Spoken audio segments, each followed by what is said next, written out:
નર્મદાના વંઢ અને જાજપુરા ગામની સીમ વિસ્તારમાંથી આતંક મચાવનાર 3 વર્ષીય દીપડો પાંજરે પુરાતા ગ્રામજનોને રાહતનો શ્વાસ લીધો હતો।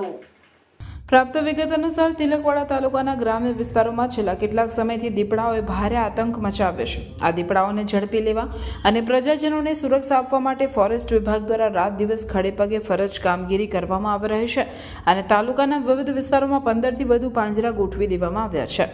ઉપરાંત વિવિધ વિસ્તારોમાં કેમેરા પણ લગાડવામાં આવ્યા છે।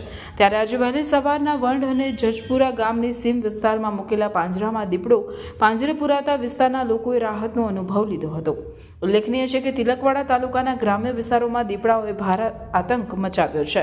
આ દીપડાઓ અવારનવાર પાલતુ પશુઓને શિકાર બનાવતા હોય છે, જાણે કે તાલુકામાં દીપડાઓની સંખ્યામાં વધારો થતો હોય તેમ લાગી રહ્યું છે। તો બીજી તરફ આ દીપડાઓને ઝડપી લેવા અને પ્રજાજનોને સુરક્ષા પહોંચાડવા માટે ફોરેસ્ટ વિભાગ દ્વારા રાત દિવસ ખડેપગે કામગીરી કરવામાં આવતી હોય છે અને દીપડાઓને ઝડપી પાડવા માટે તિલકવાડા તાલુકાના વંઢ, ચિત્રાખાડી, અલવા, શિરા, નલિયા સહિત ગ્રામ્ય વિસ્તારોમાં 15થી વધુ પાંજરા ગોઠવી દેવામાં આવ્યા છે।